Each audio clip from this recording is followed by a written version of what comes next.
বাঙালি মধ্যবিত্ত সঙ্গে যে দুটো প্রতীক সব থেকে ভালো যায়, সাহিত্য, সিনেমা। তো আমরা পরবর্তী আলোচনা সিনেমা নিয়ে করব, এবং আমার সঙ্গে যারা আছেন তারা প্রত্যেকেই চিত্র পরিচালক, একজন অবশ্য নাট্য পরিচালকও। তার দুই মাধ্যমেই গতায়াত খুবই অনায়াস। এদের সঙ্গেই আজকে আমার আলোচনা। বাঙালি মধ্যবিত্তের সিনেমা। আমার মনে হয় সিনেমা বাঙালি মধ্যবিত্তের একটা অপরিহার্য অঙ্গ। সিনেমা ছাড়া মধ্যবিত্ত হয় না, বা বাঙালিও হয় না বলে আমার মনে হয়। উত্তম সুচিত্রা থেকে শুরু করে, তারও আগে থেকে শুরু করে, বিকেলবেলায় গা ধুয়ে চান করে ইভিনিং শোয়ে সিনেমা দেখতে যাওয়া বাঙালির কাছে শুধুমাত্র এন্টারটেনমেন্ট ছিল না, একটা অবশ্য কর্তব্যও ছিল বলে আমার মনে হয়। এবং শুধুমাত্র আনন্দ এন্টারটেনমেন্টের জন্য না, বাঙালি পরিচালকরা মনে করেছেন যে সিনেমার মধ্যে দিয়ে বাংলার অবস্থা, বিভিন্ন অবস্থাকে বিভিন্ন সময় ফুটিয়ে তোলাটা তাদের একটা অবশ্য কর্তব্য। আমরা চিরদিনই দেখে এসেছি বাংলা সিনেমা অন্তত মধ্যবিত্তের জন্য, এবং মধ্যবিত্তরাই তৈরি করেছে। মধ্যবিত্ত বাঙালি আমরা যাকে এতক্ষণ ধরে যে মানসিক অবস্থানের কথা বলছিলাম, আমি সুমনদার কাছে প্রথম যাচ্ছি, জিজ্ঞেস করব যে আগে যেরকমভাবে বাঙালি মধ্যবিত্ত নিয়ে এবং বাঙালি মধ্যবিত্তের জন্য যে সিনেমা তৈরি হতো, এখন কি সেই রকমভাবেই সিনেমা তৈরি হচ্ছে? নমস্কার।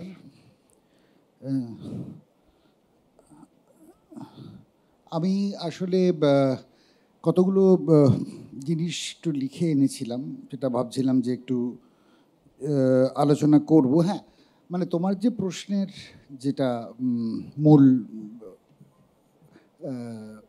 চিহ্ন, সেটা হচ্ছে যে একটা সময় মধ্যবিত্ত বাঙালি পরিচালকেরা বা মধ্যবিত্ত যেভাবে রিপ্রেজেন্টেড হতো বাংলা ছবিতে, সেটা একটা সময় ছিল, ধরো ৬-এর দশক, ৭-এর দশক, ৮-এর দশক, যেখানে আমি যদি কতগুলো কথা বলি, যে একদিকে সত্যজিৎ, ঋত্বিক, মৃণাল রয়েছেন, তারপরে বুদ্ধদেব দাশগুপ্ত, গৌতম ঘোষ, অন্যদিকে তরুণ মজুমদার, তপন সিনহা, অজয় কর, এরা একরকমভাবে বাঙালি মধ্যবিত্তর একটা রূপ তুলে ধরছেন।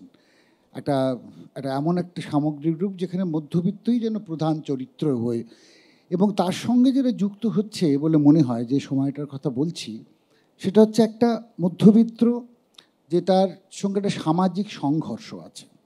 সেটা শুধুমাত্র একটা গল্প বলা হচ্ছে তা নয়, তার সঙ্গে যে সামাজিকতা, তার সঙ্গে যে ঐতিহাসিক যোগাযোগ, তার সঙ্গে যে রাজনৈতিক সম্পর্ক, এই সংঘর্ষের কথা, এই যোগাযোগটার কথা, এই সংলাপটার কথা কিন্তু বারবার বাংলা ছবিতে উঠে আসছে।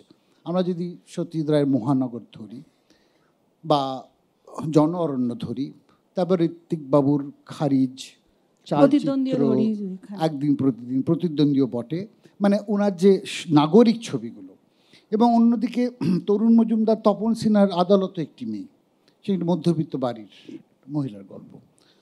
তা এইখান থেকে বলছি একটা মানে, কিন্তু এদের সবার ছবিতেই যেটা মূল, সেটা তাদের রাজনৈতিক তত্ত্বায়ন থেকে বা সমাজকে এক চোখে দেখা, সেইটা থেকে কিন্তু একটা গল্প বলা, ব্যক্তিগত গল্প বলা হচ্ছে, একটা ব্যক্তিগত দগ্ধতার গল্প বলা হচ্ছে, যন্ত্রণা বা সমাজের সঙ্গে তার সংঘর্ষের কথা বলছে। যে মধ্যবিত্ত রেশন লাইনে দাঁড়ায়, চাকরি খোঁজে, বাসে ট্রামে হেঁটে ঘামতে ঘামতে সে তার জীবন মানে যাপন চলছে, সেই যাপনের একটা প্রবাহ, সেই যাপনের রোজকার যে সংঘর্ষ মহানগর ছবিতে যেটা আসছে, হ্যাঁ, বা আমাদের জন অরণ্য ছবিতে যে মূল যে চরিত্র, তার যে পরিবারের গল্প, তার বাবার গল্প, সে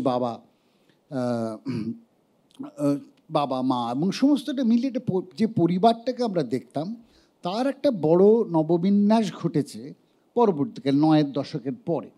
ফলে এই যে মধ্যবিত্ত এখনও রয়েছে, তার বাড়িতে এখনও নোনা ধরা দেওয়াল, তার রান্নাঘরে এখনও হাঁড়িকুড়ি, সেখানে আরশোলা, 10 ফুট বাই 10 ফুট, গানটা 92 সালে লেখা সুমনের।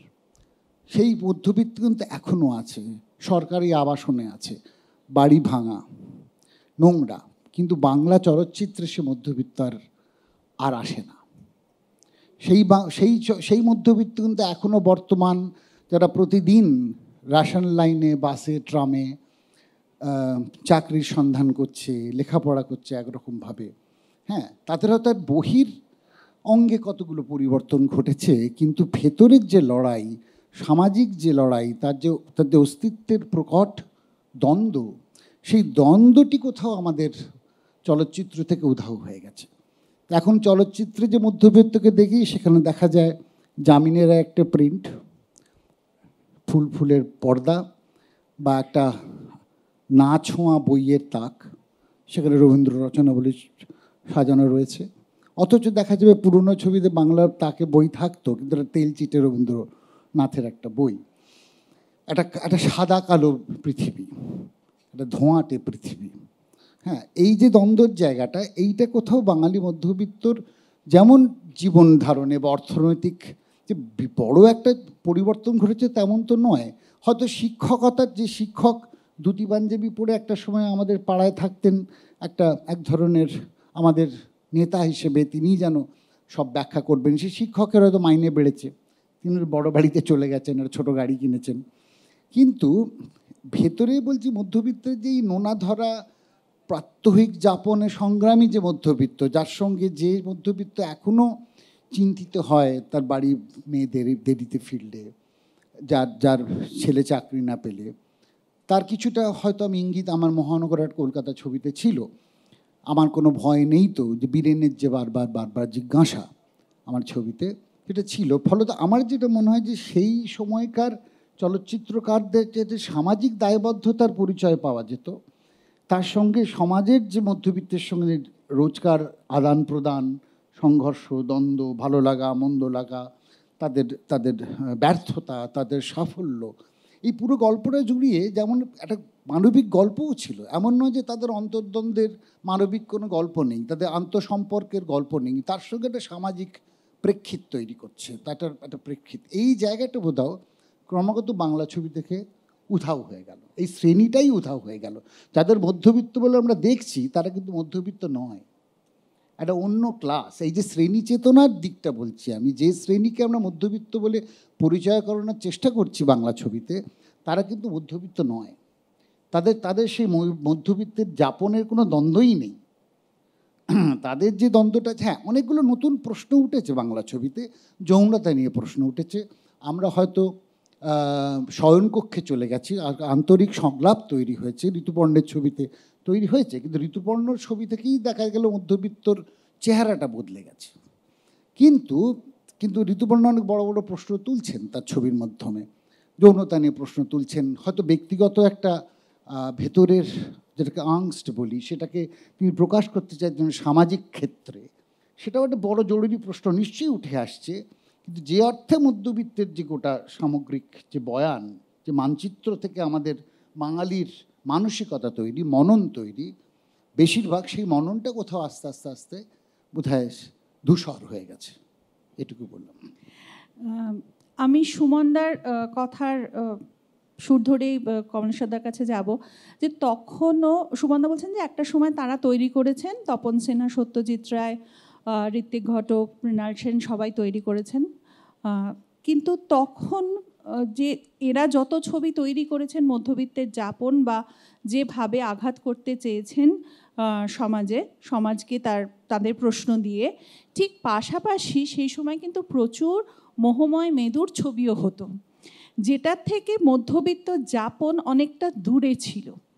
এবং সেই ছবির গান, সেগুলোই যেন মধ্যবিত্তকে উজ্জীবিত রাখত।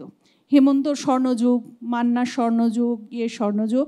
তাহলে তখনও একটা আমার মনে হয় যে তখনও একটা ফারাক ছিল, এখনও একটা ফারাক আছে। এই দুটো ফারাককে আপনি কিভাবে দেখেন? নমস্কার। প্রথমে যেটা বলি সেটা হচ্ছে যে লালদা যেটা দিয়ে শুরু করলেন, মানে সেটা যদি একটা কনক্লুশন হয় একদম শুরুতে, তাহলে কেন এরকম হলো? প্রাথমিকভাবে এটা হয়তো একটু বেশি পিছিয়ে যাচ্ছি, কিন্তু যদি পিছিয়ে গিয়েও ভাবি, আচ্ছা, আমরা এই বাঙালি মধ্যবিত্তরা যারা এগিয়ে এলাম এবং একটু সংস্কৃতির সঙ্গে সম্পৃক্ত হলাম, এইটার পেছনে কোথাও একটা রেনেসার খুব বড় ভূমিকা ছিল। মুশকিলটা হলো যে সেই রেনেসাটা, মানে আমার মতে, সেটা আমি ভুল হতে পারি, একটা অসমাপ্ত রেনেসা বা আংশিক রেনেসা, যেটা শহুরে এবং উচ্চ মধ্যবিত্তর মধ্যে গণ্ডিতে আবদ্ধ। তার ফল যারা পেলেন তারা অবশ্যই বিখ্যাত মনীষী হলেন, তারা আমাদের চলার পথ দেখালেন, কিন্তু ধীরে ধীরে সেটা টেপার্ড অফ হতে শুরু করলো। তার যে মানে ইনফ্লুয়েন্সটা ছিল, বাকি বাঙালি মধ্যবিত্ত যদি বলি, আমি প্রান্তিক মানুষের কথা বলছি না, একটা বিরাট অংশ কিন্তু আমরা যে বঙ্গ সংস্কৃতির কথা বলি তার পরিধির মধ্যে পড়েন না। অর্থাৎ দার্জিলিংয়ে বাস করেন যে বাঙালি কিংবা কোচবিহারে বাস করেন যে বাঙালি,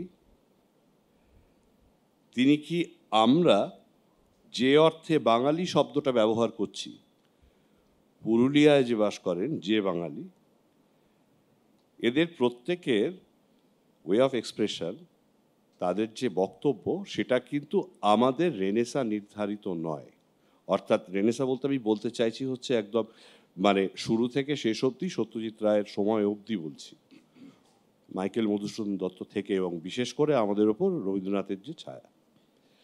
উল্টে একটা গন্ডগোল হলো, কিন্তু রেনেসার সব সুফল আমরা ভোগ করলাম, কুফল যেটা আমার মনে হয় হলো সেটা হচ্ছে এই একটা অংশ ইউরোসেন্ট্রিক হয়ে গেল।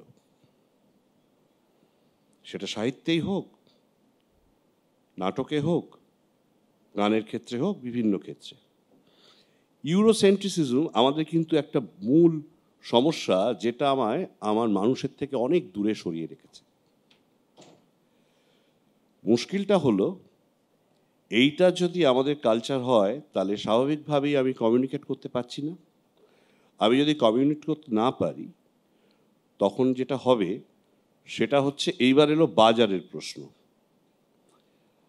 80-র দশক অবধিও ঠিক আছে, কিন্তু লালদা যেটা বললেন, 90-এর দশক, 90-এর দশক খুব গুরুত্বপূর্ণ সময়।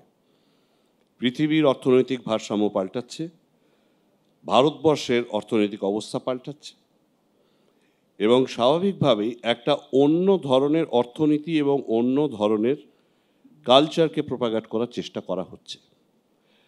আমরা যারা তার মাঝখানে পড়লাম, আমাদের একটা গন্ডগোল হলো। মধ্যবিত্ত মানেই কনফ্লিক্ট, সুতরাং সেই কনফ্লিক্টের একটা অংশ আমিও। আমি যখন শুরু করলাম, ছবি দেখতে যেতাম পোস্টার দেখে, তখন আমি শিখলাম যে ফিল্ম একটা আর্ট ফর্ম। 90-এর পর যখন আমি ছবিতে মোটামুটি বারবার যেতে শুরু করলাম দেখতে, তখন আমি সেখানে গিয়ে বুঝলাম, না, ছবি মানে নাকি কি এন্টারটেনমেন্ট, এন্টারটেনমেন্ট, এন্টারটেনমেন্ট। এবার সেই প্রত্যেকটা মানুষ এই দ্বন্দ্বের মধ্যে পড়লেন। মধ্যবিত্ত বাঙালি ছবি করা শুরু করছেন যখন, সবার কথা বলছি না আমি, মূল ধারার কথা বলছি, তারা শুরু করছেন কিন্তু তার ছবিটা কান, বার্লিন, ভেনিসে স্ক্রিনড হবে এটা ভেবে, শেষ করছেন আলটিমেটলি গিয়ে মসলান্তপুরে, যেখানে যেটা দাবি আর কান, বার্লিন, ভেনিসের দাবিটা সম্পূর্ণ আলাদা। সুতরাং বাজারচ্যুত হচ্ছেন, বাজারটাকে সরিয়ে দিচ্ছে। এবার প্রশ্ন আসছে যে তাহলে অন্য সংস্কৃতিটা কি তৈরি করতে চেষ্টা করছিল তারা? সামাজিক বাস্তবতা বা দায়বদ্ধতার কথা যেটা বলছিলেন লালদা, তার একটা উল্টো সংস্কৃতি আনার চেষ্টা করছিল, সেটা হচ্ছে অ্যাসপিরেশনাল। অর্থাৎ বাড়িতে নোনা পড়বে, এটা স্বাভাবিক, কিন্তু সেই নোনাটার ওপর এক পোঁচ রং পড়বে, রং পড়লেই ওটা ঝকঝকে হবে। আমরা হঠাৎ কতগুলো কথা শুনতে শুরু করলাম, লুক অ্যান্ড ফিল, যেটা বিজ্ঞাপনের টেলিভিশন কমার্শিয়ালসে আগেও ছিল। সেইটা ক্রমশ একটা ফ্যাশনেবল সিনেমার জন্ম দিল। তাই গল্প, তার যে ক্রাইসিস ছিল, একটা যে কনফ্লিক্ট ছিল, সামাজিক দায়বদ্ধতা ছিল, এটা কেন যেন একটা আস্তরণের নিচে চলে গেল। তার মানে এই নয়, আমি কখনোই বলছি না যে সেরকম ছবি তৈরি হচ্ছে না বা হবে না, নিশ্চয়ই অনেকেই চেষ্টা করছেন, হচ্ছে, নতুন প্রজন্মেও হচ্ছে। তবে হ্যাঁ, পরিস্থিতিটা পাল্টেছে অনেকটাই, আমি বলবো অর্থনীতি এবং মানে সমাজনীতি যেভাবে পাল্টেছে তার ফলে অবশ্যই। ধন্যবাদ। আমি এবার তাহলে কমলেশ্বরদার কথা সুর ধরে অনিরুদ্ধদার কাছে আসছি, যে এই যে বলছেন যে উনি কমলেশ্বরদা বলছেন যে পাল্টেছে, লুক অ্যান্ড ফিল পাল্টেছে, যেটা আমরা তোমার সিনেমায় দেখতে পাই, লুক অ্যান্ড ফিল পাল্টেছে। কিন্তু তোমার ধরো বুনো হাঁস কিংবা সাম্প্রতিককালে লস, তুমি যেহেতু সব জায়গায় কাজ করেছো বলে আমি দুটো ছবি উল্লেখ করলাম, এইগুলো কি তোমার মনে হয় যে এখনো মধ্যবিত্ত সিনেমা বা মধ্যবিত্তর ক্রাইসিস কি বদলে গেছে? আগেকার মধ্যবিত্তের যে ক্রাইসিস ছিল এবং তার সেটা নিয়ে যে সিনেমা করা হতো, যেমন আমরা প্রতিদ্বন্দ্বী সিদ্ধার্থকে দেখি কিংবা জন অরণ্যর সোমনাথকে দেখি, কিংবা গল্প হলেও সত্যিতে যে মধ্যবিত্তের দ্বন্দ্ব দেখি, তার বাজে দিকগুলো দেখতে পাই আমরা, যে ঝগড়াঝাঁটি হচ্ছে, একটা আমরা দেখছি জয়েন্ট ফ্যামিলিতে থাকছে, কিন্তু প্রত্যেকের সঙ্গে প্রত্যেকের মনোমালিন্য, তাদের প্রত্যেকের একটা আলাদা আলাদা জগৎ তারা তৈরি করছে, সেখানে রবি ঘোষ এসে সেই জিনিসটাকে একটা সমাধান করার চেষ্টা করছে। কিন্তু এই যে যেটা কমলেশ্বরদা বললেন যে এই যে মধ্যবিত্ত এখন লুক অ্যান্ড ফিলের দিক থেকে চেষ্টা পাল্টে গেছে বা তার একটা আস্তরণ তৈরি করেছে, তুমি কি সেই ধারাটা মেনে সিনেমা করার চেষ্টা করছো, নাকি তোমার মনে হয় যে মধ্যবিত্তর ক্রাইসিস বদলে গেছে, আমি নতুন মধ্যবিত্তকে দেখাবো? দেখো, এই ব্যাপারটা নিয়ে আমি খুব কনফিউজড। আমি সিনেমায় যাচ্ছি না, আমি নিজের জীবনে যাচ্ছি। আমার এখনও পাসপোর্টে ঠিকানা হচ্ছে 17 নম্বর হরিসভা রোড, ওটা ছিল 17 নম্বর মুচিপাড়া রোড। অনেক কষ্টে আমি কাউন্সিলরকে ধরে বেঁধে বলেছি এটা হরিসভা করুন না, মুচিপাড়াটা কীরকম শুনতে লাগে, টালিগঞ্জে পশ্চিম পটিয়ারিতে। আমি অত্যন্ত মধ্যবিত্ত, তুমি আমার বন্ধু, আমরা অনেক সময় একসাথে কাটিয়েছি। আমি এখনও সাদা আলুর তরকারি, কাঁচা লঙ্কা আর রুটি দিয়ে খেতে ভালোবাসি, সঙ্গে একটা পাটালি গুড়। কিন্তু আমাদের সামনে সব দরজা জানলা খুলে গেছে, we have to be honest. সেই দরজা জানলা যখন খুলে গেছে, আমাদের অনেক কিছু আসছে আমাদের কাছে, সেটা কিন্তু প্রলোভন না, অবভিয়াসলি একটা অ্যাসপিরেশন আসে। আমরা সবাই কিন্তু, আমার এখনও মনে আছে, আমার একটাই ফুল প্যান্ট ছিল, একটাই জামা ছিল। কলেজেও আমরা রিজার্ভ ব্যাঙ্ক অবধি বাসে করে গেছি, ওই ফুটপাতে সাদা জামা বিক্রি হয় কম দামে, সেগুলো কেনার জন্য। এখন কিন্তু আমরা সবাই একটা ব্র্যান্ডেড জামা কিনি সাউথ সিটি মলে গিয়ে। So everything is changing. এবং মধ্যবিত্ত ব্যাপারটা কি, আমি কয়েকদিন আগে, 3 দিন আগে পারুল ইউনিভার্সিটিতে বাচ্চাদের সাথে ইন্টারাক্ট করতে গিয়েছিলাম বড়োদায়। তারা হচ্ছে টায়ার 2 এবং টায়ার 3-র বাচ্চারা। দেয়ার আউটলুক ইজ টোটালি ডিফারেন্ট। জামা কাপড় হয়তো অতটা ডিফারেন্ট না, হয়তো ভালো ইংরেজি বলতে পারেন না ওনারা, কিন্তু ওদের কাজ দেখলাম আমি অত্যন্ত আধুনিক। সেটা তো হবেই। আজকে আমি একটা ছবি করেছিলাম বুনো হাঁস, সেখানে অমল অত্যন্ত গরিব ঘরের ছেলে, কিন্তু সে তার অ্যাসপিরেশনের জন্যই কিন্তু সে একটা কাজ করতে গেল যাতে বাড়ির সবাই ভালো থাকে। সো সেটা তো হবেই। আমার এখনও মনে আছে, আমি একটা জিনিস আমরা দেখি যে সত্যিকারের কী হচ্ছে। আমি একটা ছবি করেছিলাম অনুরণন, আমাকে সবাই বলেছিল এই নামটা দিস না, হাসবে, লোকে এটা নিয়ে তির্যক করবে। এবং আমি হলে হলে ঘুরে বেড়াতাম, প্রিয়া সিনেমায় আমি দেখেছি লাইন পড়েছে কলেজ স্টুডেন্টরা, সাধারণ college, not up market Xavier's কিংবা অন্য কোনো কলেজ না, তারাও উচ্চারণ করতে পারছে না। আমি এমনিও বলেছি Bengali film year, let's watch a Hindi film year. So what is this? তো মধ্যবিত্তরা যদি মধ্যবিত্ত ছবি দেখতো এখন, তাহলে তো মধ্যবিত্ত ছবিগুলো হিট হতো, লোকে আসছে না কেন? মহারাষ্ট্রে কিন্তু আসছে সাইরাত, অত্যন্ত মধ্যবিত্ত ছবি। সেখানে ছবির নায়িকা বদনা হাতে সকালবেলা বাথরুমে যাচ্ছে, সেই সিনও আছে, হই হই করে লোকে দেখছে। কয়েকদিন আগে আমরা দেখলাম 12 ফেল। এটা আমার মনে হয় আমাদের প্রবলেম, আমরা সেরকম ছবি করছি না এবং লোকের কাছে পৌঁছতে পারছি না। মধ্যবিত্ত একটা মানসিকতা, একটা ভ্যালু সিস্টেম, তার ভালো জিনিসও আছে, খারাপ জিনিসও আছে। আমরা একটা সময় দেখেছি মধ্যবিত্ত মানে পাশের বাড়ি কী হচ্ছে, ওই বৌদি কার সাথে কথা বলছে, আমরা বলতাম এমনি মেন্টালিটি কেন? আবার মধ্যবিত্ত মানে এটাও, আমরা একটা রুটি আছে, আমরা সবাই মিলে ভাগ করে খাই। আমার বাড়িতে শেখানো হয়েছিল যদি হয় সুজনে তেঁতুল পাতায় নজনে, এখন আমি তাই বিশ্বাস করি। সো ইটস আ মেন্টালিটি, এটা আমাদের সচেতনতা, সেই জিনিসটা ছবিতে আসতে হবে। এত হিন্দি ছবি হয়েছে, ঋষিকেশ মুখার্জি করেছেন, বাসু চ্যাটার্জি করেছেন, বাসু ভট্টাচার্য করেছেন, বাংলাও হয়েছে। এগুলো সব সুপার ডুপার হিট ছবি, এবং শুধু বাংলা না, সারা দেশ দেখেছে, সারা পৃথিবীও দেখেছে। এখন তো সংজ্ঞাটা পাল্টে গেছে না। একটা সময় আমাদের সত্যি ইচ্ছে ছিল একটা যদি অ্যাম্বাসাডার গাড়ি কিনি, একটা মারুতি 800 হবে না। এখন একটা মধ্যবিত্ত মানুষের তো ইচ্ছেই হতে পারে যে চুনকামালা বাড়িতে আমি একটা রং করে সুস্থভাবে থাকবো এবং একটা গাড়ি কিনবো, একদিন এরোপ্লেনে করে চড়ে বেড়াবো। এটাই তো প্রগতি, হতে তো হবেই। এবং তাই জন্যেই মানুষ কাজ করছে, তাই জন্যেই মানুষ একটা নতুন স্বপ্ন দেখছে, এবং সেটা ছবিতে আসছে। এবং সেটা ছবিটা বিকৃতভাবে আসছে না ভুলভাবে আসছে, সেটা আমরা কথা বলতে পারি। অবভিয়াসলি যে এই ক্রাইসিসটা প্রতিদ্বন্দ্বীর সময় ছিল, এখনও আছে, অতটা হয়তো নেই। কিন্তু আমরা তো দেখলাম 12 ফেলে সেই ক্রাইসিসটা নিয়েই তো দেখা হলো, একটা চাকরি পাওয়ার, একটা মানুষের ঘুরে দাঁড়ানোর প্রচেষ্টা, এবং সেটা দারুণ লোকে দেখলো, লোকে এনজয় করলো। হাউ উই রিপ্রেজেন্ট মধ্যবিত্ত ব্যাপারটা আমরা কীরমভাবে দেখাই, এটাকে আমরা গ্লোরিফিকেশন করব না এটাকে আমরা কারেক্ট করব? আমরা গ্লোরিফাই করবো যে আমি মধ্যবিত্ত না, মধ্যবিত্ত তো আমাদের মেন্টালিটি। আমরা তো এখনও মধ্যবিত্ত, এখনও ভাত খেতে ভালো লাগে, এখনও গল্প করতে ভালো লাগে, এখনও এঁটো হাতে টেবিলে বসে ঘন্টার পর ঘন্টা আড্ডা মারতে ভালো লাগে। সেটাই তো ভ্যালুজ। আচ্ছা, এবার আমি তাহলে একটু অন্য প্রসঙ্গে যাই, সুমনদার কাছেই ফিরে আসছি। টনি যেটা বললো যে মধ্যবিত্তর ক্রাইসিস বদলেছে, মধ্যবিত্তর অনেক অন্যরকম জিনিস হয়েছে। তোমার সিনেমা হারবার্টে আমরা প্রথম দেখলাম যে মধ্যবিত্তর ভাষা, বাংলা সিনেমায় এর আগে এরকম আমি জানি না, আমার ইয়েতে নেই, এটা আমার অজ্ঞতা, আমি এর আগে হয়েছে কিনা আমি জানি না, যে কড়া ভাষা এরকমভাবে বলা হলো। তো সেখানে তখন তুমি হারবার্ট মধ্যবিত্ত ছাড়া আর কোনো গল্প নয় বলেই আমার মনে হয় আর কি। তখন কি তোমার মনে হয়েছিল যে এবার এই মধ্যবিত্তকে আমার এরকমভাবে তুলে ধরা দরকার? সেটা কোন ধারণা থেকে তুমি এই জিনিসটাকে এনেছিলে? যে তখন কি মনে হয়েছিল যে তোমার এই জিনিসটা লোকে গ্রহণ করবে? কারণ মধ্যবিত্ত খুব ছোঁয়াচ বাঁচিয়ে চলে, খারাপ কথা বলবো না, বা খারাপ যে বলবে যেটা যেটা বাস্তব, তবু যদি কেউ সেটাকে ছবিতে দেখায় তখন সেটা সমালোচনা করি আমরা সেটার থেকে নিজেকে দূরে সরিয়ে নিতে চাই, আমরা স্বীকার করতে চাই না যে আমরা এই রকম।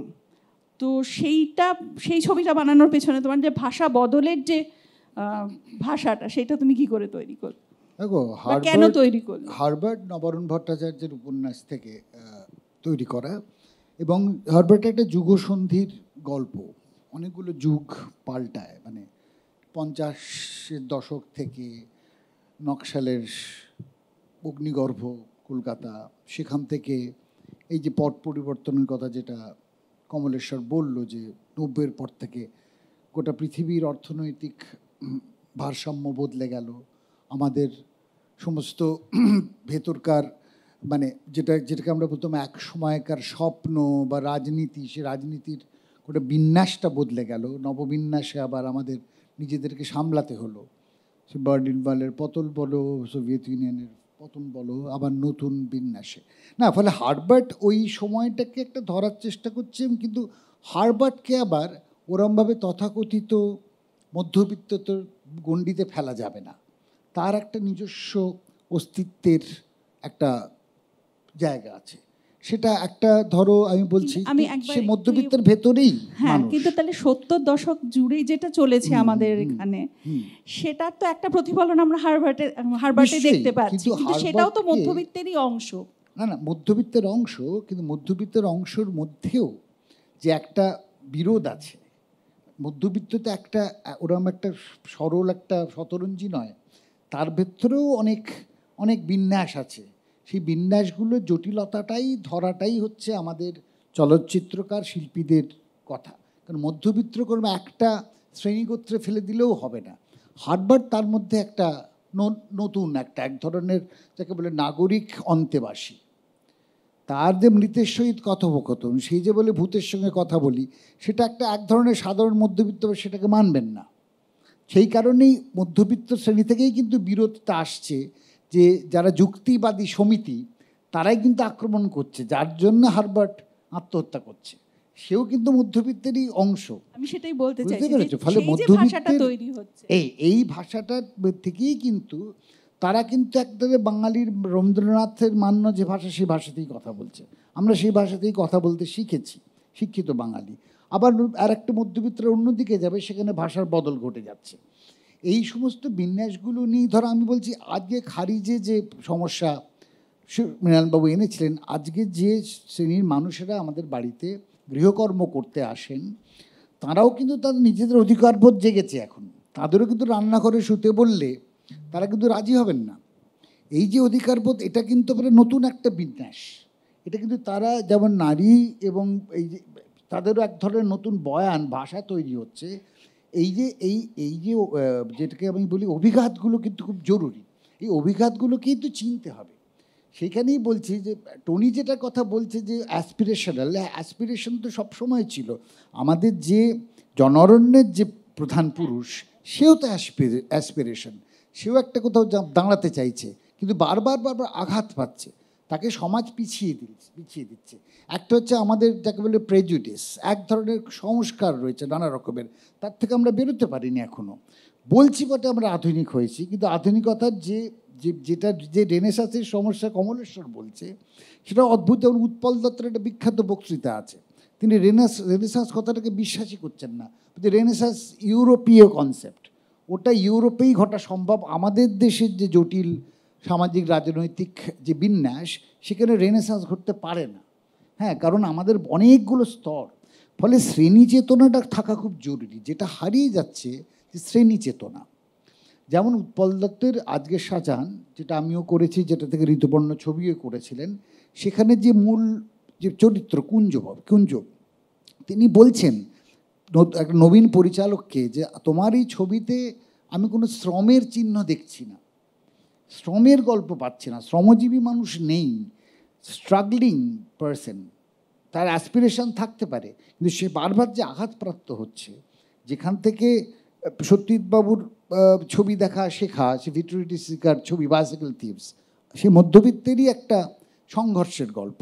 ফলত সেখান থেকে আমরা সরে আসতে পারিনি, বরঞ্চ আমরা ব্যক্তিগত গল্প বলতে গিয়ে সামাজিক সংঘর্ষ, রাজনৈতিক বিন্যাসের জায়গাটা, আমি বলছি যেমন দুটো ছবির কথা বলি যেটা একদমই আলাদা বিন্যাসে তৈরি, সেখানেও মধ্যবিত্ত চরিত্ররাই আছে। একটা হচ্ছে কিউয়ের গান্ডু এবং চন্দ্রিলের Y2K।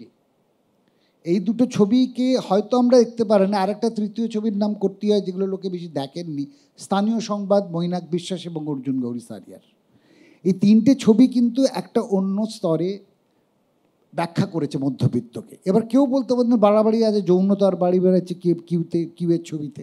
হ্যাঁ, কিন্তু সে একটা নতুন যে অংশ তৈরি হচ্ছে, এই যে নতুন যে জেনারেশন, এই প্রজন্মের কথা একভাবে বলছে। আবার Y2K তে চন্দ্রিলা একভাবে ধরার চেষ্টা করছে। আর স্থানীয় সংবাদ বলছে একটা কলোনি পাড়ার গল্প, সেখানকার রাজনীতি, সেখানকার যে রিয়েল এস্টেট ডেভেলপার, তাদের দ্বন্দ্ব, সেখানে যে এখনও শোনা যায় তো কলোনি পাড়ায় গেলে একটা সন্ধে 6টায় একটি মেয়ে বসে সারেগামা গাইছে, বা একজন মাস্টারমশাই সে গান শেখায়। হ্যাঁ, এই যে মানুষগুলো এখনও রয়েছেন, সেই একটা অদ্ভুত দুর্মর চিত্র অর্জুন এবং মৈনাক তৈরি করছেন স্থানীয় সংবাদ ছবিতে। হ্যাঁ, ঠিক যেভাবে কোর্ট ছবিতে, যে মারাঠি ছবির কথা বললো, কোর্ট ছবিতে চৈতন্য তো মানে এক ধরনের মারাঠি বিন্যাস ধরছেন, যেখানে অদ্ভুত সিনেম্যাটিক ভঙ্গিতে সে কথা বলা হচ্ছে। একজন লয়ার, একজন মহিলা, সে একরকমভাবে কঠোর, সে কিন্তু একদম একটা মধ্যবিত্ত জীবনযাপন করে, বাড়িতে এসে রান্না করেন, এবং এমন সব নাটক দেখতে চান যেখানে বলে যে মারাঠিরা দেখে নেবে, বুঝে নেবে যে যে অন্য কোনো কেউ এসে যদি মারাঠিদের সাথে চায় আমরা দেখে নেবো, হাততালি পড়ছে, মানে একদম ভীষণ রিজিনালিস্টিক একটা নাটক দেখতে যাচ্ছে। কিন্তু এইটা সাবকনসিয়াস, এই যে সাবলিমিনাল অবচেতনের যে গল্প মধ্যবিত্তর মধ্যে, অ্যাসপিরেশনের মধ্যেও ঢুকে আছে, এইটাকেই ধরা বলে আমার মনে হয় যে আমরা ধরতে কি পাচ্ছি? আমরা কি বলছি সে মধ্যবিত্ত এখন নেই না আছে? আমার প্রশ্ন হচ্ছে সেইখানে। আমি প্রশ্নই করতে পারি, আমি সমাধান দিতে তো আসিনি শিল্পী হিসেবে। নিশ্চয়ই না। আমি কমলেশ্বরের কাছে যাব। এই যে সুমনদা বলছেন যে সেই মধ্যবিত্তকে কি আমরা ধরতে পারি, তা আমরা কি এখন মধ্যবিত্তের যে ক্রাইসিস, আমরা জন অরণ্য বলি, আমরা প্রতিদ্বন্দ্বী বলি, আমরা যদু বংশ বলি, আমার মতে খুব ইম্পর্ট্যান্ট একটা ছবি। আমারই এক বন্ধু কিছুদিন আগে আমায় বলেছিলেন যে বাঙালি সবসময় ফিল গুড জিনিস দেখতে ভালোবাসতো, কিন্তু ওই সময় দাঁড়িয়ে যদু বংশের মতো একটা ফিল ব্যাড ছবি যে বানানো যায় সেটা ভাবা যায় না। ফলে সেখানে আমরা সবসময় সুমনদার কথা মতো যে একটা পুরো সমাজের ছাপ দেখতে পাই। কিন্তু সুমনদাই আগে আরেকবার বলেছিলেন আর একটা কথা, যে ঋতুপর্ণ ছবি থেকে আমরা দেখছি যে ব্যক্তিসত্তা, তার যে সমস্যাগুলো সেইগুলো উঠে আসছে এবং সেইগুলো নিয়ে অনেক বেশি কথা হচ্ছে। এখনকার ঋতুপর্ণ ছাড়াও আরও অনেকে ছবি করছেন যাদের মধ্যে এই জিনিসগুলো ব্যক্তির যে ক্রাইসিস, তার যে সেইটা অনেক বেশি করে অ্যাড্রেস করা হচ্ছে, এবং সেটাও কিন্তু একটা মধ্যবিত্তেরই অংশ।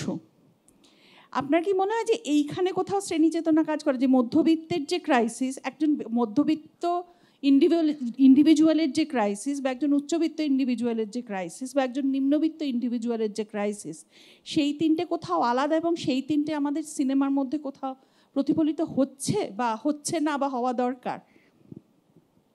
হ্যাঁ, আপনার প্রথম প্রশ্নটার আগে বলি, এটা আমার মনে হয় দুটো ভাগ আছে। একটা হচ্ছে যে সমষ্টি এবং ব্যক্তি। প্রশ্ন হচ্ছে যে দুটো অ্যাপ্রোচ তো মানুষ দেখতে পারে। একটা হচ্ছে যে অনেক ব্যক্তি মিলিয়ে একটা সমষ্টি, আর আরেকটা অ্যাপ্রোচ হচ্ছে যে না, সমষ্টিটা ভেঙে গেছে, ভেঙে গিয়ে সবাই ব্যক্তিতে রূপান্তরিত হয়েছে। আপনি কোন চোখ দিয়ে দেখবেন, এটা হচ্ছে কি প্রথম প্রশ্ন। যদি শ্রেণী চেতনার প্রশ্ন আসে, তাহলে স্বাভাবিকভাবেই আপনি বলবেন যে হচ্ছে যে ব্যক্তি দিয়ে সমষ্টি তৈরি হয়েছে, কখনোই সমষ্টি ভেঙে গিয়ে আলাদা আলাদা সবাই ব্যক্তিগত হয়ে গেছে তা নয়। এখন সমস্যাটা এইখানটায়, বাজার কি চায়? বাজার চায় হচ্ছে আলাদা আলাদা ব্যক্তিকে সমষ্টি থেকে বিচ্যুত করে দেখো। কেন চায়? তারও কারণ রয়েছে। কারণ হচ্ছে যে যদি কোথাও কোনো একটা ছবি হোক বা যে কোনো শিল্প মাধ্যমেই হোক না কেন, বারবার এই প্রশ্নটা আসে যে সামাজিক দায়িত্ব, সামাজিক দায়বদ্ধতা ইত্যাদি ইত্যাদি, সেটা বাজারের পক্ষে হানিকর এবং বাজার নিয়ন্ত্রণ করে, এটা তো সত্যি। এবার যদি এ তো গেল তত্ত্বকথার জায়গা, কিন্তু যদি একদম বাস্তব, এই মুহূর্তে বাস্তব যেটা বাংলায়, যেটুকু বাংলা ছবির খবরাখবর আমি জানি, আমি বলতে পারি, ছবি তবু বানানো সম্ভব, দেখানো সম্ভব না। খুব দায়িত্ব নিয়ে বলছি, দেখানো সম্ভব নয়। কারণ হচ্ছে, প্রথম কথা হচ্ছে স্ক্রিনস এই মুহূর্তে যে অবস্থা, সেইখানে ডিস্ট্রিবিউশন সিস্টেম, কোনো একজন যিনি ধরুন ছবি তৈরি করছেন, তিনি তো ছবিটা তৈরি করছেন ছবির সঙ্গে যুক্ত, ছবির প্রত্যেকটা কাজ তিনি ভাবছেন, মানে একজন পরিচালক হিসেবে বলছি, তার পক্ষে না কোন হলে কোন সময়, মানে আমি একটা উদাহরণস্বরূপ বলতে পারি আপনাকে, আপনি ছবি বানালেন, আপনি ধরুন নিজেই প্রযোজক, আপনি ছবি চালান হলে, আপনি জানেন আপনার ছবি চলছে বসিরহাটে, আসলে চলছে হাসনাবাদে, ইউ ডোন্ট নো। বাংলা ছবি চালানোর যে প্রক্রিয়া, যেটুকু যা দেখেছি, সেটা একটা অত্যন্ত জটিল বিষয়, যার মধ্যে আমার মনে হয় না যে আমরা কেউ আদৌ এই বিষয়ে শিক্ষিত, চালাতে পারবো না। এক। দুই হচ্ছে হলের সংখ্যা ভীষণ কমে গেছে, নেই প্রায়। যে ধরনের সিঙ্গেল স্ক্রিনে ছবি দেখতে যায় মানুষ, তারা ছবি দেখতে যাবেন না সিঙ্গেল স্ক্রিনে, কারণ ছবিটা অনেক সময় এরকম হয়েছে যে সিঙ্গেল স্ক্রিনে গোটা ছবিটাই আপনি আউট অফ ফোকাসই দেখলেন, প্রজেক্টরটাই আউট অফ ফোকাস হয়ে বসে আছে, আলোটা মরে গেছে। যার ফলে এখন যেটা দাঁড়িয়েছে, রিসেন্টলি যা দেখা যাচ্ছে, শুধুমাত্র মাল্টিপ্লেক্সের ক্ষেত্রে এখানে একটা প্রশ্ন এসে যাচ্ছে যে মাল্টিপ্লেক্সে যে ছবি দেখানো হবে তার তো একটা টিকিটের দাম আছে, রিসেন্টলি যদিও কমিয়েছে, খুব রিসেন্টলি কমিয়েছে, কিন্তু টিকিটের দাম দিয়ে মানুষের কনজিউমিং ক্যাপাসিটি বলে একটা বিষয় আছে। একজন লোক যদি মাসে 4টে ছবি দেখেন ভাবেন, এবং যদি ফ্যামিলি নিয়ে যান, তাহলে তো তার অন্তত কিছু না হলেও 4 থেকে 5 হাজার টাকা খরচা হবেই হবে। 4 থেকে 5 হাজার টাকা খরচা করার মতো যদি আমি ধরেও নিই যে সামাজিক দায়বদ্ধতার বিষয় বলছি না, শুধু বিনোদনের স্বার্থেই যান, সেটা তিনি অ্যাফোর্ড করতে পারবেন নাকি? তাছাড়া আরও আনুষঙ্গিক খরচা আছে। এটা একটা পার্ট। আর একটা পার্ট হচ্ছে কি, তার সঙ্গে একটা বিষয় মাথায় রাখতে হবে, আমরা তো একটু মানে নদী সমৃদ্ধ পলিমাটির দেশ, আমাদের একটু পাশবালিশও লাগে। খুব রেয়ার জিনিস পৃথিবীতে পাশবালিশ, তাই না? তো সেই পাশবালিশে ঠেসান দিয়ে টিভির পর্দায় বা মোবাইলে যখন ছবিটা চলে আসছে এবং তার জন্য 499 টাকা দিতে হচ্ছে, বাইরে বেরোতে হচ্ছে না, রোদে পুড়তে হচ্ছে না, জলে ভিজতে হচ্ছে না, কিছুই করতে হচ্ছে না, তখন বিষয়টা পুরোটা ওটিটিতে দেখে নিতে হয়। আবার কষ্ট করে ছবি দেখতে যাওয়ার কি আছে, যদি না ছবিতে এমন কোনো স্পেকটাকেল থাকে যেটা আমি ছোট পর্দায় দেখতে পাচ্ছি না। ফলে এখন মধ্যবিত্ত ব্যক্তি গোষ্ঠী এসব আর কিছুই আপনি বলছেন যে ম্যাটার করে না ছবি বানানোর ক্ষেত্রে, বা চাইলেও সেটাকে সেইভাবে ম্যাটার করানো যায় না। নিশ্চয়ই বানাতে পারেন, আমার কোনো আপত্তি নেই। বানাতে আমি কখনোই বলবো না বানানো উচিত নয়, কিন্তু বানালে সেটা দেখাবেন কি করে সেটা নিয়েও প্রশ্ন আছে। টনি, তো তুমি দু জায়গাতেই কাজ করছো, তোমার কি মনে হয় যে ইচ্ছে মতো ছবি বানানো যাবে বা যাবে না? না? যায় না। কেননা আমরা একটা ছবির পাশে 100 কোটি 1000 কোটি, যেটা ভাবতেই পারি না, এগুলো দেখি। কোনো দিন স্বপ্নেও আমরা এগুলো দেখিনি। আমরা দেখেছি আজকে বুদ্ধদার গৃহযুদ্ধ আসছে, সবাই স্কুল থেকে সবাই মিলে দেখতে গেলাম। আক্রোশ, স্কুল কেটে দেখতে গেলাম বসু স্মৃতি, একটা ভালো ছবি দেখবো, কিংবা অমিতাভ বচ্চনের একটা ভালো ছবি দেখবো। এই যে আমাদের মাপকাঠি হয়ে গেছে টাকা, এটা একটা সাংঘাতিক গন্ডগোলে জিনিস করে রেখেছে। এখানে সব ডিরেক্টররা বলে আমি ফার্স্ট, ছবিতে কিংবা আর্টে ফার্স্ট সেকেন্ড থার্ড হয় না। আমরা সবাই চেষ্টা করছি কিছু একটা করার, মাঝে মধ্যে এটা কাজ করে, মাঝে মধ্যে এটা কাজ করে না। এক একটা সময় ভালো হয়, এক একটা সময় খারাপ হয়, সেটাই জীবন। আর ও যেটা কমল খুব ভালোভাবে বললো, এই যে ছবি দেখা যায় না, এখানে দেখানো যায় না, এটা কিন্তু ভীষণ বাংলার ফেনোমেনা। তুমি যদি কেরালায় যাও কিংবা তামিলনাড়ুতে চাও, রিসেন্টলি আমার একটা মিটিং হলো সাউথ ইন্ডিয়ান একজন বিরাট স্টারের জন্য, তার একটাই বক্তব্য, sir let's do something local basic. এইটা কিন্তু একটা নতুনই হচ্ছে যে সবাই খুব হ্যাঁ, বিভিন্ন তামিল, তেলেগু বা মালায়ালি ছবি দেখছে। তারা হলে ভিড় করে যাচ্ছে, ট্রাস্ট মি, তারা সবাই হই হই করে হলে যাচ্ছে। তারা অ্যাকনলেজ করছে তাদের ভাষা, তাদের রুটেড নুয়ান্স মিলিউ স্টোরিজ। আমরা করি না। সত্যিকারের মধ্যবিত্ত বা শুধু মধ্যবিত্ত না, নিম্ন মধ্যবিত্ত, সেই সমাজটাকে তারা ধরার হ্যাঁ, নিম্ন, একদম নিম্ন মধ্যবিত্ত, তাদের গল্প নিয়ে ছবি হচ্ছে, হই হই করে চলছে। সেটা হিন্দিতেও হচ্ছে। আমরা দেখেছি বরেলি কি বরফি, আমরা দেখেছি স্ত্রী, স্মল টাউন ফিল্মস হচ্ছে। এটা আমাদের প্রবলেম, আমরা দেখতে চাই না, কেন জানি না। এবং যেটা কমল খুব ভালোভাবে বললো, একটা আর্ট তুমি করলে সেই আর্টটা একটা ভালো জায়গায় এক্সিবিট করতে হয়, and that has to be patronised. আমি করলাম, কিন্তু সেটা লোকের কাছে তো পৌঁছবে। সেই লোকের কাছে পৌঁছানোর মাঝখানে যদি অনেক লোক থাকে, তারা ফিল্টার করে দেয়, তখন কি হবে? অনেক ভালো ভালো ছবি হয়, বাংলাতেও হয়, সেই ছবিগুলো আমরা জানতে পারি না। আমরা জানতে পারি যেগুলো খবরের কাগজে লেখা হয়, যেগুলো নিয়ে ইন্ডাস্ট্রি চর্চা করে। তো এখন কিন্তু পুরো সংজ্ঞাটা পাল্টে গেছে। আরেকটা জিনিস বলছি, আমাদের অনেক আলোচনা থেকে, এটা আমি নিজে দেখেছি, 70-এর দশকে যেইভাবে একটা সত্যি মধ্যবিত্ত, কম পয়সা আছে, মধ্যবিত্ত মানে কি, কম পয়সা এবং রুচিসম্পন্ন মূল্যবোধ এবং সাধারণ মানুষ, তাদের ভয়েস কিন্তু এসেছে। আমার বাড়িতে যিনি থাকেন এবং যিনি গৃহকর্ম করেন এতে বম্বেতে, সে আমি গেলে ভাইয়া আয়া বলে আমাকে একটা হাগ দেয়, হ্যাপি বার্থডে বলে, আমাকে একটা পায়েস বানিয়ে চামচ। তাদের কিন্তু কোনো জড়তা নেই, আমাদেরও নেই। আগের মতো সেই ব্যবস্থাটার এখন নেই। এখন অনেক কিন্তু একটা ইকুয়ালিটি চলে আসছে আস্তে আস্তে। কিন্তু আর্ট কিংবা সিনেমা মধ্যবিত্তর, আমি যেরকম যাই করি, মধ্যবিত্ত ছবি করি, হাই এন্ড ছবি করি, সাইফাই করি, এটা সততার সাথে করতে হবে এবং সততার সাথে দেখাতে হবে। সেই দেখায় কজন? যেখানে কমলদা বলছেন যে বাজার এসে পুরো জিনিসটাকে নিয়ন্ত্রণ করে ফেলেছে। বাজার তো নিয়ন্ত্রণ করছে, মানে সারা ভারতবর্ষ তো নিয়ন্ত্রণ করতে পারছে না।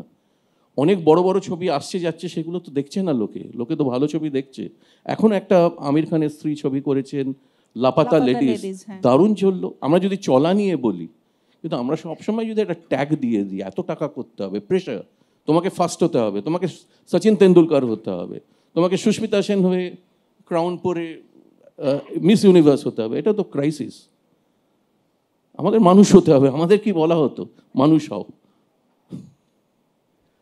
আমাদের সময় শেষ হয়ে এসেছে এই আলোচনার। আমি দর্শকদের কাছে খুলে দিচ্ছি, কেউ যদি কোনো প্রশ্ন করতে চান এ বিষয়ে।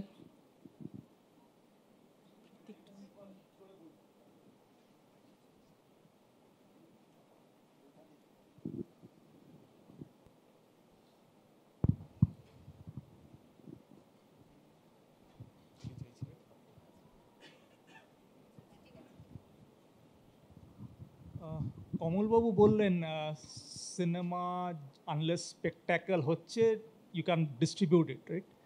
তো কথাটা হচ্ছে শুধু ওটিটিতে ডিস্ট্রিবিউট হবে এরকম সিনেমা কেন বানানো যাচ্ছে না? মানে যেরকম সিনেমা হিন্দিতে হচ্ছে, রাইট, শুধু ওটিটিতে ডিস্ট্রিবিউশন হচ্ছে, থিয়েটারে ডিস্ট্রিবিউশন হচ্ছে না, বাংলায় ওরকম কেন হচ্ছে না? হ্যাঁ, হচ্ছে না তা নয়। প্রবলেম না হয় হচ্ছে না তা নয়, হচ্ছে কম, কিন্তু বাংলায় প্ল্যাটফর্মও তো খুবই কম, আর মানে টোটাল রিসোর্স তো খুবই কম, হবে আস্তে আস্তে ধীরে ধীরে আমার ধারণা। আচ্ছা, হচ্ছে না একেবারে তা নয়। কিন্তু এটা আমি একটা উত্তর দেবো, সরি। হ্যাঁ please.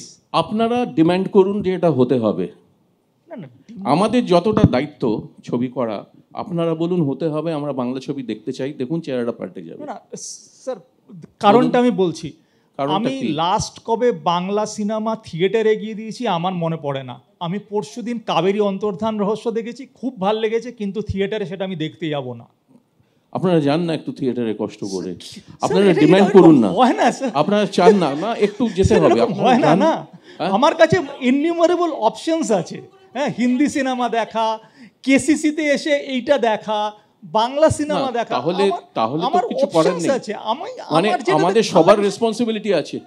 Responsibility sir, everybody has a আমার রেসপন্সিবিলিটি। মনে হয় এরকম হয় না। এই বিতর্কের মীমাংসা হবে না। শাশ্বতী বসে রয়েছেন, শাশ্বতী কিছু জিজ্ঞেস করতে চান?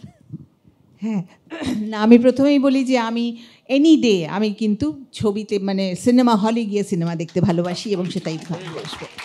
কিন্তু আমি যে প্রশ্নটা করব বলে মাইকটা চেয়েছি সেটা হচ্ছে যে মধ্যবিত্ত, আজকে বাংলা ছবিতে মধ্যবিত্ত বলতে আমরা ঠিক কাদের বুঝি বা কোন গল্প বুঝি? আগে আমাদের যে সমস্ত সেশনগুলো গেল তাতে আমরা যেটা দেখলাম যে আমি যে মধ্যবিত্ত দেখেছি 60-এর দশকে, তখন আমি খুবই ছোট, সেই সময় আমাদের মধ্যবিত্ত পরিবার, আমাদের পাড়া নিয়ে পাড়ার সবাইকে চিনি, এটা নিয়ে একটা পরিবারের মতন, তখন মধ্যবিত্তর একটা অন্য সংজ্ঞা ছিল। আমার মায়েরা তাদের সময়কার মধ্যবিত্ত যৌথ পরিবার, অনেক লোক, অনেক ভাই বোন, খুড়তুতো পিসতুতো মাসতুতো জ্যাঠতুতো পিসতুতো, অনেক সব বিশাল পরিবার, সেখানে মধ্যবিত্তর আরেকটা অন্য রকম সংজ্ঞা ছিল আমি যা দেখেছি তার থেকে। এবং গল্প শুনেছি যে দাদুদের সময়কার মধ্যবিত্ত সেটা তো পুরো গ্রাম বা যেখানটা থাকতেন সে আরও অনেক বেশি লোক নিয়ে, সেরকম একটা মধ্যবিত্ত। আজকের মধ্যবিত্ত অন্যরকম, সুতরাং চেহারা পটভূমি পাল্টে গেছে এবং পাল্টাবেও। এই একই মধ্যবিত্ত ছবির ক্ষেত্রে আমি বলছি, আমাদের আজকের বাংলা ছবিতে যে মধ্যবিত্তকে আমরা দেখি এবং আজকে মুম্বাইয়ের ছবিতে যে মধ্যবিত্তকে আমরা দেখি বা দক্ষিণের ছবিতে যে মধ্যবিত্তকে আমরা দেখি, তার মধ্যে তাহলে কে মধ্যবিত্ত? ইন দ্যাট রেসপেক্ট আমি বলবো, তাহলে কি মধ্যবিত্ত একেবারেই একটা অ্যাবস্ট্র্যাক্ট একটা কনসেপ্ট? বাংলার মধ্যবিত্ত কে আজকে? এইটুকুই আমার জানা। আমি বোধহয় ওই প্রসঙ্গে একটু বলতে চাইছিলাম, জানি না দুরাগত হয়ে গেল কি না আমার তত্ত্বায়নটা। আমি ঠিক এই প্রশ্নটাই বলার চেষ্টা করছিলাম যে মধ্যবিত্ত, আজকের যে মধ্যবিত্ত আমরা বাংলা ছবিতে দেখি, সেই মধ্যবিত্ত কিন্তু একটা কনস্ট্রাক্টেড মধ্যবিত্ত, একটা তৈরি করা মধ্যবিত্ত। কিন্তু যেটাকে সিনেমার যেটা মূল দায়িত্ব, যে সময় যে মধ্যবিত্ত ছবিগুলো নিয়ে আমরা মধ্যবিত্তদের নিয়ে যে ছবিগুলো নিয়ে আমরা আজকে এখনও গর্ববোধ করি, যে একটা সময় মধ্যবিত্তর রিপ্রেজেন্টেশনাল ছবি, সেই ছবিগুলো যার কতগুলো বললাম, মহানগর সত্যজিৎ বাবুর একটা অসম্ভব বড় মাপের ছবি, একদম মধ্যবিত্তর আকর থেকে উঠে আসছে। আমি বলছি একদিন প্রতিদিন। হ্যাঁ, এই যে ছবিগুলোর সঙ্গে একটা একটা মানে কী বলবো, বাস্তবের চিত্র তুলে ধরার যে সোশ্যালিস্ট রিয়ালিজমের যে সিনেমা, সোশ্যালিস্ট রিয়ালিস্ট সিনেমা, যে একটা এক ধরনের রিয়ালিস্ট বাস্তবকে দেখাবো, বাস্তবের চিহ্নগুলোকে তুলে আনবো। কারণ সিনেমাই ইমপ্রিন্ট করতে পারে বাস্তবকে, থিয়েটার বাস্তবকে অন্য চোখে দেখে, কিন্তু সিনেমার যেভাবে ইমপ্রিন্ট করে বাস্তবকে, সিনেমার পক্ষেই সম্ভব, সেখানেই সিনেমার জোর। সেইখান থেকেই সোশ্যালিস্ট রিয়ালিস্ট সিনেমার জন্ম হচ্ছে। তার বড় শিষ্য হচ্ছে সত্যজিৎবাবু এবং Mrinal Sen, political cinema, socialist realist cinema. এই বাস্তব থেকে আমরা সরে গেলাম অনেকটা, একটা কনস্ট্রাক্টেড বাস্তব তৈরি করছে, যেটাকে অ্যাসপিরেশনালও বলতে পারেন, ডিজায়ারও বলতে পারেন। আমরা মৃণাল সেনের আকাশ কুসুম দেখছি, সেটা হয়তো খুব বেশি তার সুখ্যাত হয়নি এই ছবিটা, কিন্তু আকাশ কুসুম কিন্তু সে অ্যাসপিরেশনেরই গল্প। এবার অ্যাসপিরেশনটাকে যদি রিয়েলিটি করে দিই আমি, তাহলে তো মুশকিল। যেটা বাংলা ছবি করলো, ওই অ্যাসপিরেশনটাকেই রিয়ালিটি করে দিল। একটা ডিজায়ারের গল্প, আমার একটা কল্পনা আছে, সেই কল্পনাটা যদি বাস্তব করে দিতে, তাহলে তো মুশকিল। বাস্তবে সেই কল্পনার যে বিরুদ্ধে সারাক্ষণ চলে মধ্যবিত্ত সবসময় আকাশ কুসুম একটা উচ্চাকাঙ্ক্ষাটা কোথায় গিয়ে পৌঁছবে, সেটাই যদি আমার বাস্তবের চিত্র হয়, তাহলে তো মুশকিল। যে কারণে বারবার বলা হচ্ছে দক্ষিণী ছবিতে বা এখনকার ইদানিংকার যে দক্ষিণী ছবি, সেই ছবিতে কিন্তু একদমই বাস্তবটাকে তুলে ধরছে, একদমই আঞ্চলিকতাটাকে ধরার চেষ্টা করছে তাদের চিত্রকল্পের ভেতর। এই যে ভিজুয়াল মেটাফরগুলো দিয়ে ছবি তৈরি হয়, সেই ভিজুয়াল ইনফরমেশনগুলো ছবি থেকে আসি, সেটা মনে হয় বাংলা ছবি থেকে ক্রমাগত সরতে আমরা এমন একটা শ্রেণীকে দেখছিলাম যার সঙ্গে সত্যি বাস্তবের কোনো যোগাযোগ নেই। এই বাস্তব রহিত মধ্যবিত্ত দেখে আমার মনে হয় যে ছবিগুলো তৈরি হচ্ছে, সেগুলোকে আমার মনে হয় সেগুলো মনে হচ্ছে মেকি, সত্যের বিকল্প হচ্ছে না। আর ডিস্ট্রিবিউশন সিস্টেম নিয়ে একদমই ঠিক কথা, যে ডিস্ট্রিবিউশন সিস্টেমে পাঠান রিলিজ করে, সেই একই ডিস্ট্রিবিউশন সিস্টেমে আমার ছবি রিলিজ করে, তো সম্ভবই নয়। মহারাষ্ট্রের একটা কালচারাল পলিসি আছে, তাদের আঞ্চলিক ছবি নিয়ে সরকারি বয়ান আছে যে তাকে প্রাধান্য দিতে হবে। এটা যদি সরকার মহল থেকে না আসে, এই যে কালচারাল পলিসির মধ্যে না থাকে, এই ছবি তো আরও মৃতপ্রায় হয়ে যাবে। It has to be culturally defined. একটা সরকার বলবেন যে আমার ছবিকে এবার অগ্রাধিকার দিতে হবে, তুমি আমার এখানে ব্যবসা করো, কিন্তু আমার ছবিকে অগ্রাধিকার দিতে হবে। তুমি একটা সপ্তাহে বলছো যে সোমবার দিনে সেল থেকে তোমার ছবি নামিয়ে দেওয়া হবে, আর আমাদের ছবি অত বিজ্ঞাপন করতে পারে নাকি পরে প্রথম সপ্তাহে সোমবার দিনই অত টিকিট বিক্রি হবে?